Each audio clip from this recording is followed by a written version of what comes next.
Savoir et comprendre les plus récentes nouvelles qui nous touchent. Revenons, Alexandre, sur la manifestation qui a réuni quand même quelques centaines de personnes autour du poste de quartier 39 à Montréal-Nord, à la suite, de la suspension ou encore les sanctions administratives envers ces 16 policiers qu'on reproche d'avoir commis des actes racistes.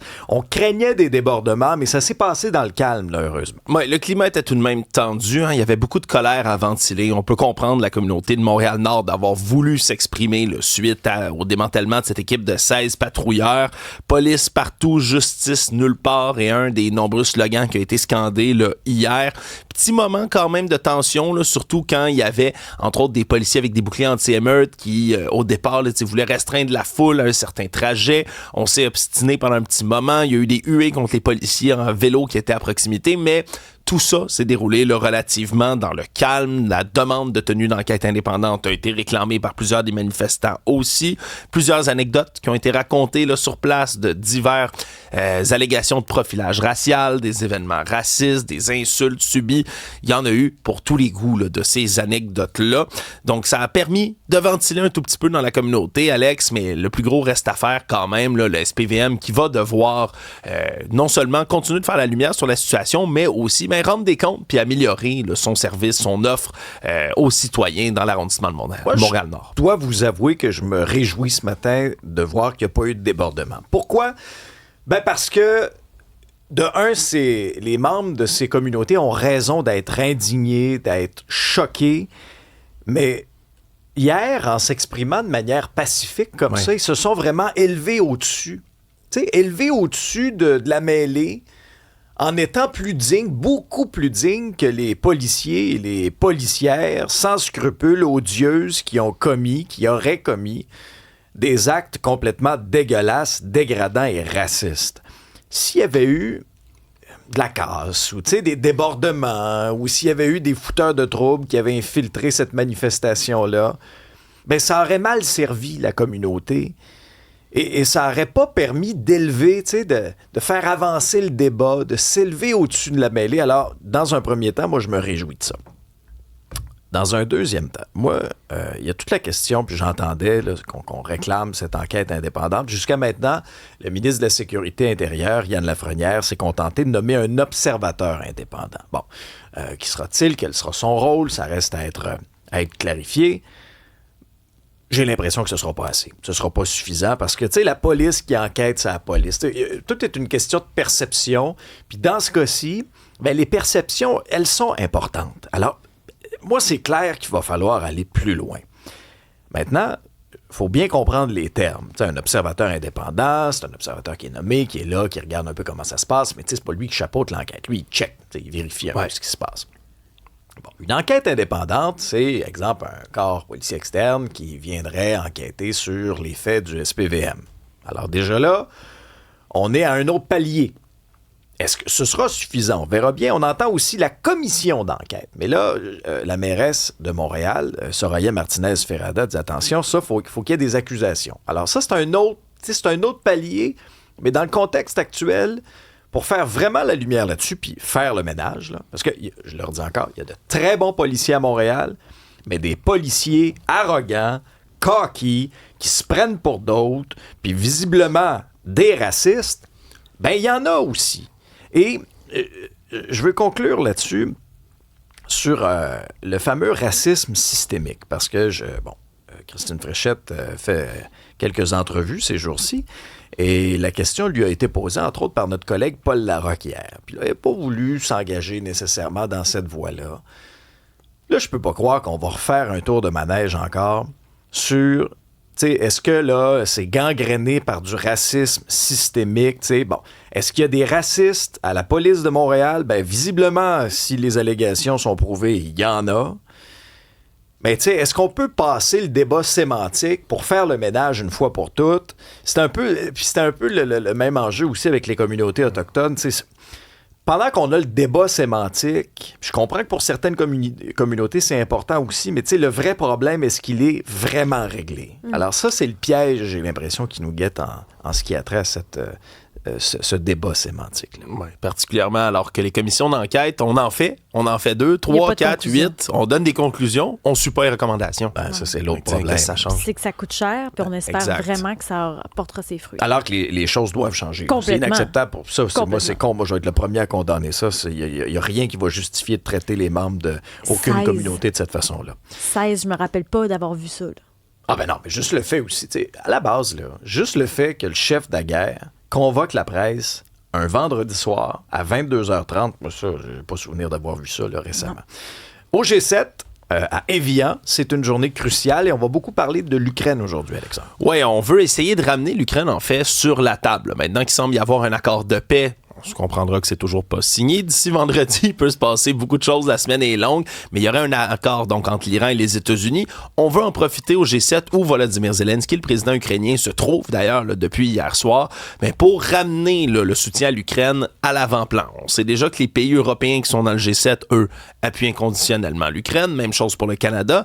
Évidemment, c'est les États-Unis là, qu'on veut tenter de convaincre d'amener un soutien supplémentaire, alors qu'ils se sont retirés progressivement sous l'administration Trump. Là. C'est devenu moins une priorité pour l'administration Trump et on veut ramener ce soutien-là, que ce soit en termes d'armement, mais aussi en termes monétaires. Et là, on a eu des discussions, semble-t-il, dimanche, là, au téléphone, entre M. Zelensky et Trump, mais aussi entre M. Poutine et Trump. Et là, la nouvelle proposition de Volodymyr Zelensky, à laquelle le Kremlin n'a toujours pas répondu, ce serait qu'il y ait un sommet entre M. Zelensky et M. Poutine, supervisé par Trump, sur le sol américain. Ce serait évidemment une première où les deux s'assoiraient à la même table, face à face, avec M. Trump. Ça pourrait donner évidemment là, tout un optique, Alex, là, de déployer ce genre de négociation spectacle, c'est comme ça que je pourrais appeler ça, mais ça mettrait quand même de la pression là, sur Vladimir Poutine pour répondre face au public, face à la communauté internationale, à tout ce qui lui est reproché dans ce conflit en Ukraine. Est-ce que ça va arriver? Ben, la suite aujourd'hui, parce que Donald Trump, lui, a une grosse journée devant lui. Je l'ai entendu parler là, tout à l'heure, Alex, avec le décalage horaire. Il était déjà à la télévision. Il avait l'air un peu fatigué, notre bon vieux Donald. Est-ce qu'il va garder toute son attention aujourd'hui sur le G7? C'est à suivre. Ben, je vais vous avouer que je le trouve quand même pas pire, parce que il y a eu toutes les célébrations dimanche entourant son 80e anniversaire. Oui. Il était là, gala de la UFC.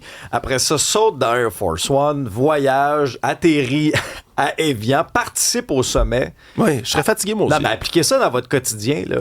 Moi, j'ai 40, là, puis... Une petite sieste l'après-midi. Oui. Alors, là-dessus, moi, tu sais, puis il y a toutes sortes de débats entourant son état de santé. Moi, si à 80, là, j'ai autant d'énergie que lui, je vais être quand même content dans les circonstances. Dans son cas, je pense que ce qui aide pas, c'est les attaques qu'il avait fait à Joe Biden. Ah ben là, c'est sûr que ça revient dans la face. Sleepy Joe, ben, oui. Quand on crache dans les airs, des fois, ça nous revient. Il fait juste fermer ses yeux pour le reposer. Oui, C'est une important. panne à l'œil. On revient chez nous. Ça, c'est intéressant parce que là, on rentre dans la saison un peu pré-campagne électorale. Marc-André Leclerc nous disait même qu'on est déjà en campagne électorale. Un sondage de l'actualité qui nous montre à quel point ça va être très chaud. On peut même espérer une course à 3. Oui, nouveau sondage Palace Data QC 125 avec l'actualité. Il n'y a pas de parti qui est capable d'attirer au-dessus de 30% de l'électorat en ce moment. Parti québécois, Coalition Avenir Québec qui plafonne, les libéraux, eux, qui perdent des plumes, particulièrement chez les francophones. Là. Ça risque d'être serré encore plus qu'il y a un mois, là, alors que les résultats étaient quand même nébuleux. Le PQ est en avance de 4 points maintenant sur le Parti libéral, alors qu'au début du mois de mai, on était complètement égalité là, dans les sondages. Donc, on a réussi à creuser un peu cet écart-là. Mais c'est la Coalition Avenir Québec qui réussit à aller rechercher les déçus francophones du côté des libéraux. Donc, ça leur permet de remonter un tout petit peu dans les sondages. Christine Fréchette qui fait mieux dans les intentions de vote là, qu'il y a quelques temps. Le Grand Montréal, bien sûr, appartient encore et toujours aux libéraux, 32%, mais 6 points seulement d'avance sur le Parti québécois dans la grande région montréalaise. Donc, ça va nous donner des courses intéressantes, peut-être dans des circonscriptions où on ne s'attendait pas, Alex. Bon, juste pour placer les chiffres, là. Parti québécois, 29%, le Parti libéral, 25%, en perte de 3%, la CAQ, 20% plus 1%, les conservateurs ont 14% et Québec solidaire à 11% à plus 3%. Maintenant, ce que ça nous dit, c'est que rien n'est joué encore pour l'automne. Et le piège pour le Parti libéral et le Parti québécois, Ben là, ils sont en train de tomber dedans solide, là, en s'obstinant, comme ils le font là, depuis vendredi dernier, à coup de déclaration. Puis, oui, non, mais. Mais ça laisse le champ libre à Christine Fréchette. Ben, totalement. Ben Puis, oui. alors, le fait de s'obstiner là, sur des déclarations à partir de vendredi, sur le financement, puis après ça, milliards sort, puis menace de poursuivre PSPP pour diffamation, puis après ça, PSPP, lui, refuse de se rétracter. Là, hier, les membres des médias demandaient à Milliard.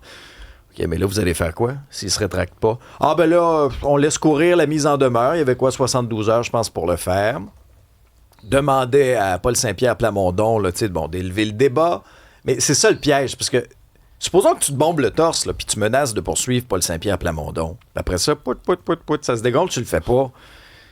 Et là, pendant que les deux s'obstinent, là, t'as Mme Fréchette qui, là, a claironné dans sa tournée d'entrevue. Ah, moi, là, je laisse s'obstiner. Moi, là, je veux y aller avec les enjeux qui préoccupent réellement les Québécois, la santé, le logement, l'économie, l'éducation, etc. Alors, elle a le beau jeu. Par contre, pour Mme Fréchette, il y a une donnée qui a attiré mon attention dans ce sondage-là. C'est toujours important de regarder le taux de satisfaction. Et dans ce cas-ci, il y a 56 % des répondants qui sont insatisfaits du gouvernement. Ça, c'est en hausse de 14 comparativement au dernier sondage. Et ce sondage-là a été réalisé, rapportez-vous là, la semaine passée, dans tout le scandale du rapport de la vérificatrice générale qui éclaboussait le gouvernement sur la gestion des investissements, entre autres dans la filière batterie. À surveiller dans la région de Québec, les conservateurs sont très, très, très, très forts. Tu parlais, Alexandre, là, des disparités régionales. Ça, c'est un bon exemple. À la une du Devoir ce matin, Christian Dubé qui brise le silence. Oui, parce que M. Dubé, depuis qu'il a démissionné de manière choc, je rappelle, 18 décembre 2025, claque la porte alors que François Legault revient en grande majorité sur la réforme de la santé qui avait été pilotée là, depuis le début par Christian Dubé. Un projet de loi, bien évidemment, qui plaisait pas du tout aux médecins. On avait eu tout un choc des idées, beaucoup de confrontations dans l'espace public, mais finalement, le gouvernement avait marché sur la peinture. Christian Dubé avait claqué la porte. S'était retiré d'ailleurs dans ses tailles une érablière en Estrie. Je suis déjà allé, d'ailleurs, une fois dans ma vie, oui. Fais-tu du bon sirop? Il fait de l'excellent sirop d'érable. Puis d'ailleurs, il donne toujours des noms un peu éponymes aux divers cuvées qu'il a. Et la dernière, celle du printemps, s'appelle Pas de commentaires. D'accord? Mais là, il vient de briser la tradition de son propre sirop en parlant au Devoir, parce que c'était la dernière journée quand même de l'Assemblée nationale. Il est toujours député indépendant. Et là, lui est revenu avec un document de 68 pages, Alex, en présentant tout ça comme son nouveau, il appelle ça le pouvoir réel d'améliorer l'accès au Québec, transformer le réseau de la santé. Un livre là, qu'il veut rendre public, dans lequel il explique, lui, sa vision de tout ce qu'il a compris dans le réseau de la santé, puis tout ce qu'il voudrait changer. Et il continue de marteler encore et toujours que 10 milliards de rémunération d'argent public pour 20 000 médecins au Québec, là, 20% du budget de la santé, il dit c'est beaucoup trop. On peut pas se permettre ça au Québec. Alors, il y a beaucoup à dire, beaucoup de données, de statistiques, de chiffres dans ce qu'il avance dans son nouveau document de 68 pages. Mais surtout, moi, ce que j'ai retenu, c'est qu'il n'a pas parlé à François Legault. Ils sont les deux à l'Assemblée nationale. Pensez-y, ils ont passé des années ensemble à la CAQ et M. Dubé qualifie ça, lui, de relation d'affaires qu'il avait avec François Legault, que c'est maintenant terminé, qu'il n'a pas l'intention de lui reparler. Ben, ça a brisé une amitié. Là. On a vraiment assisté en direct à l'éclatement d'une amitié quand même. Moi, je peux comprendre Christian Dubé d'avoir pu, par exemple, je ne veux pas parler pour lui, là, mais ressentir un sentiment de trahison. Là, en disant, tu sais, François Legault l'avait mis à l'avant-scène, tu sais, vas-y mon Christian, réforme le réseau de la santé, aie le courage de faire ce que tous les prédécesseurs avant toi n'ont pas fait. Et à la dernière minute, ben là, effectivement, que François Legault et le gouvernement, ils ont reculé. Et Christian Dubé, on a beau l'aimer, on a beau pas l'aimer, ils sont restés fidèles à ses principes. Il a dit, parfait, ben moi, regarde, je m'en vais, je suis plus à l'aise avec ça. Parce que, tu sais, Christian Dubé n'a pas besoin d'être en politique, là. Il est indépendant de fortune, il n'a pas besoin de ça pour vivre, on s'entend. Autre entrevue qu'il avait accordée aussi avec Patrice Roy à Radio-Canada. Dit qu'il est serein, libéré, fier quand même de ce qu'il a fait. Puis ce que je retiens aussi de ce document-là, ben, c'est que des solutions dans son esprit, il y en a, puis qu'il demeure quand même optimiste là, de vouloir réformer le réseau de la santé. Il y a une école reliée à la filière batterie qui prend le bord. Ouais, dans la longue liste des projets qui prennent le bord dans la filière batterie, on apprend là, finalement que cette école qu'on devait construire à Bécancour, l'école de la transition énergétique, qu'on surnommait école de la filière batterie, Ça devait accueillir 300 étudiants. Ça n'accueillera finalement personne parce que la demande, vous comprendrez qu'elle a chuté de beaucoup. Hein? Il y a comme 10 000 emplois qui étaient annoncés dans la filière batterie. On ne va pas en faire autant, là, de toute évidence, puisque plusieurs projets qui tombent à l'eau. Souvenez-vous du rapport que tu as énoncé il y a quelques instants, justement, du vérificateur général du Québec, hein, qui venait lacérer le trio économique là, de la Coalition Avenir Québec dans leur gestion du dossier de la filière batterie. Donc, l'an prochain, on devait ouvrir les portes de l'école. Finalement, on met la hache là-dedans. On dit quand même là, qu'on pourrait ramener ce projet-là de l'avant s'il devient pertinent, si on a des besoins dans l'industrie, si tout d'un coup, la filière batterie redevient d'actualité aussi forte qu'elle devait l'être. Mais en attendant, c'est un autre projet qu'on doit mettre sur la glace. Isabelle, scène culturelle, tu nous avais parlé du film très épuré, disons, sur la vie de Michael Jackson, qui avait mis de côté bien des pans plus controversés. Ben, c'est le biopic le plus écouté de l'histoire. En fait, le biopic de Michael, on l'a passé à l'eau de Javel, on a mis du Pine Sol, du Vim, du Hertel, du Bonami, on a mélangé ça, puis chlouk, on a sorti dans les salles de cinéma.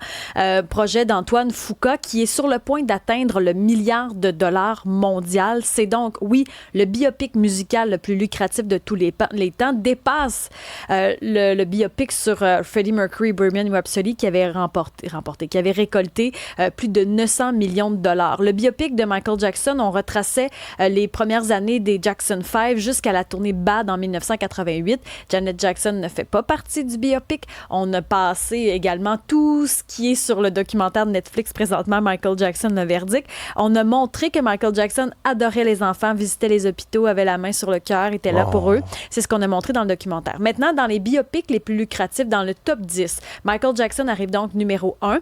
Ensuite, Bohemian Rhapsody qui dépasse le 900 millions. Mais après, ça descend assez de façon draconienne, là. Elvis Presley arrive en 3e avec 288 millions, suivi de Straight Outta Compton, le biopic sur Elton John, Johnny Cash, Bob Marley, Bob Dylan, Ray Charles et Edith Piaf. Ce sont donc les top 10. La seule chose, moi, je trouve, auquel il faut faire attention quand on fait des palmarès comme ça, c'est que, par exemple, Freddie Mercury, c'est sorti en 2018. Je me dis, le prix des billets n'était pas le même.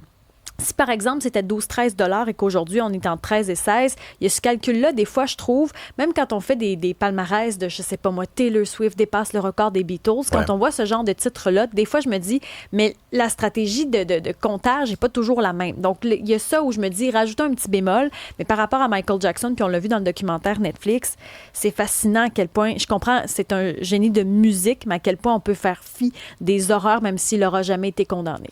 Je dois t'avouer que son biopic, bon, je suis pas allé le voir, ça m'intéressait moins. Le pire, parce c'est que c'est pas mauvais. C'est vrai qu'il est pas mauvais. Ben, il est pas mauvais, mais c'est il donne pas vraiment biopic. juste une version de l'histoire. On s'entend. J'ai écouté, par contre, moi, le verdict. Et là, écoute, tu sais, de la genèse, disons, là, ce qui a provoqué sa chute, puis le fameux procès, son entrevue qu'il avait accordée là, à Bachir, hein, qui lui avait interviewé la princesse Diana, puis le kit, puis là où l'entrevue se passe vraiment pas très bien, le documentaire sort, ça paraît mal.